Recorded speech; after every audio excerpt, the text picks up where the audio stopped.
ನಮಸ್ಕಾರ ಕರ್ನಾಟಕ. ಇದು ಜನರಾಡೋ ಮಾತು ನಮ್ಮಿಂದಲ್ಲ ಜನರಿಂದ 67ನೇ ಸಂಚಿಕೆಗೆ ತಮಗೆಲ್ಲರಿಗೂ ಸ್ವಾಗತವನ್ನು ಕೋರುತ್ತೇನೆ. ಈ 67ನೇ ಸಂಚಿಕೆಯಲ್ಲಿ ಕರ್ನಾಟಕದ ಜನ ಏನು ಮಾತಾಡ್ತಾ ಇದ್ದಾರೆ ಅಂತಕ್ಕಂಥ ವಿಷಯವನ್ನು ನಾನು ತಮ್ಮೆದುರಿಗೆ ತರ್ತಾ ಇದ್ದೇನೆ. ನಿನ್ನೆ ಏನಾಯಿತು ಅಂದರೆ, ಕರ್ನಾಟಕ ರಾಜ್ಯ ಸರ್ಕಾರದ ಸಂಪೂರ್ಣ ಒಂದು ಕ್ಯಾಬಿನೆಟ್ ಮಾಡುವಲ್ಲಿ ಸಂಪುಟ ಪುನರ್ರಚನೆ ಸಲುವಾಗಿ ಮಾನ್ಯ ಕರ್ನಾಟಕ ರಾಜ್ಯದ ಮುಖ್ಯಮಂತ್ರಿಗಳಾಗಿರ್ತಕ್ಕಂಥ DK ಶಿವಕುಮಾರ್ ಅವರು ಎಲ್ಲ ಈಗಿರ್ತಕ್ಕಂಥ ಹಾಲಿಯಾಗಿ ಸಚಿವರಾಗಿ ಕಾರ್ಯನಿರ್ವಹಿಸ್ತಕ್ಕಂಥ ಎಲ್ಲ ಸಚಿವರಿಗೆ ದಿಲ್ಲಿಗೆ ಬುಲಾವ್ ಕೊಟ್ಟರಂತೆ. ಇದು ಜನರ ಕಿವಿಗೆ ಮುಟ್ಟುತ್ತಿದ್ದಂತೆ ಜನ ಹಿಡಿ ಶಾಪ ಹಾಕ್ತಾ ಇದ್ದಾರೆ. ಜನ ಏನು ಮಾತಾಡ್ತಾ ಇದ್ದಾರೆ ಅಂದರೆ, ನಾವು ಯಾವುದೇ ಕಾರಣಕ್ಕೂ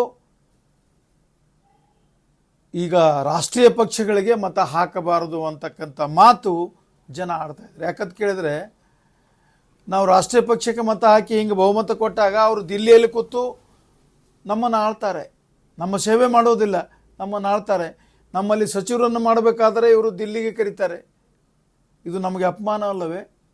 ಇದು ನಮ್ಮ ದೌರ್ಭಾಗ್ಯವೇ ಅಂತಕ್ಕಂಥ ಪ್ರಶ್ನೆ ಜನರಲ್ಲಿ ಮೂಡ್ತಾ ಇದೆ.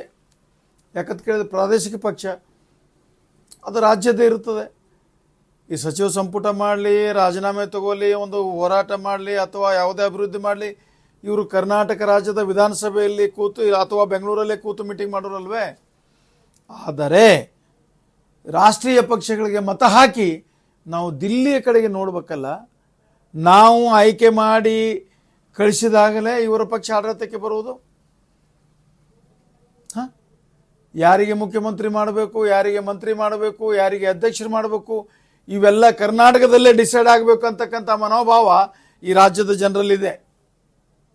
ಆದರೆ ಏನೋ ಒಂದು ಕೆಟ್ಟ ಸಂದೇಶ ಬರ್ತಾ ಇದೆ ಅಂದರೆ, ಎಲ್ಲವೂ ದಿಲ್ಲಿ. ಒಂದು ನಿಗಮ ಮಂಡಳಿ ಮಾಡಬೇಕಾದ್ರೆ ದಿಲ್ಲಿ. ಏನು ಉಳಿತಿಲ್ಲಿ? ಎಲ್ಲ ದಿಲ್ಲಿ, ಉಳಿತೇನು ಕರ್ನಾಟಕದಲ್ಲಿ ಅಂತಕ್ಕಂಥ ಒಂದು ಪ್ರಶ್ನೆ ಜನರು ಖಾರವಾಗಿ ಕೇಳ್ತಾ ಇದ್ದಾರೆ. ಯಾವುದೇ ಕಾರಣಕ್ಕೂ ಇದೇ ಥರ ಮುಂದುವರೆದರೆ CM ಎದಕ್ಕೆ ಮಾಡಬೇಕು? ನಿಮಗೆ ಅವರ ಮೇಲೆ ವಿಶ್ವಾಸವಿಲ್ಲದಿದ್ದರೆ, ಅವರು ಅಸಮರ್ಥರು ಆಗಿದ್ದರೆ, ಅವರಿಗೆ ತಿಳಿದೇ ಇದ್ದರೆ ಅಂಥವ್ರನ್ನ ಯಾಕೆ CM ಮಾಡಿದ್ರಿ ಅನ್ನುವ ಪ್ರಶ್ನೆ ಜನರದಾಗಿದೆ. ಯಾವಾಗ ನೀವು ಮಾಡಿ, ರಾಷ್ಟ್ರೀಯ ಪಕ್ಷದವರು ಏನೋ ಕಾರಬಾರ ಮಾಡ್ತೀರಿ ಮಾಡ್ರಿ, ಆದರೆ ಮುಖ್ಯಮಂತ್ರಿ ಮಾಡಿದ ನಂತರ ಅಧಿಕಾರ ಅವ್ರ ಕೈಗೆ ಕೊಡಬೇಕು. ನೀವು ಹೈಕಮಾಂಡ್ ಮಟ್ಟದಲ್ಲಿ ಇಟ್ಕೊಳ್ಬಾರ್ದು ಅಂತಕ್ಕಂಥ ಮಾತು ಜನ ಹೇಳ್ತಾ ಇದ್ದಾರೆ. ಈಗ DK ಶಿವಕುಮಾರ್ ಅವರು CM ಇದ್ದಾರೆ, ಪುನರ್ರಚನೆ ಅವ್ರು ಮಾಡ್ಕೊಳ್ಬೇಕು. ನಿಮ್ದೇನಾರಪ್ಪ ಕಾರಬಾರ? ಯಾರ ಮನೆಯಾಗ ಯಾರು ಕಾರಬಾರ? ಕರ್ನಾಟಕದ ನಿಮ್ಗೇನು ತಿಳಿತದ? ಯಾವ ರಾಜ್ಯದವರು ಕರ್ನಾಟಕದ ಉಸ್ತುವಾರಿ? ಕರ್ನಾಟಕದವ್ರು ಯಾರೂ ಜಾಣ್ರಿಲ್ವೇ? ಯಾವ ಕಾರಣಕ್ಕಾಗಿ ಇವೆಲ್ಲ ಗಿಮಿಕ್ ಮಾಡ್ತದೆ ಹೈಕಮಾಂಡ್? ಈ ಪ್ರಶ್ನೆ ಬರ್ತದೆ ಜನರಲ್ಲಿ.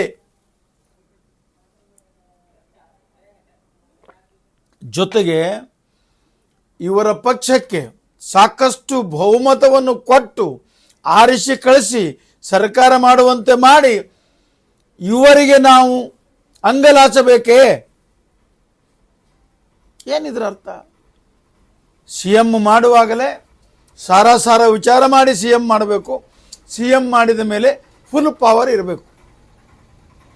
ರಾಜ್ಯದ ಅಭಿವೃದ್ಧಿಗೆ, ಸಂಪುಟ ಪುನರ್ರಚನೆ, ನಿಗಮ ಮಂಡಳಿಗಳ ಅಧ್ಯಕ್ಷರಿಗೆ, ರಾಜ್ಯದಲ್ಲಿ ಬೇರೆ ಬೇರೆ ಕಾನೂನುಗಳನ್ನು ತರುವುದಕ್ಕೆ ಅದು ಮುಖ್ಯಮಂತ್ರಿಯೇ ಒಂದು ಹೊಣೆಯನ್ನು ಮಾಡಬೇಕು.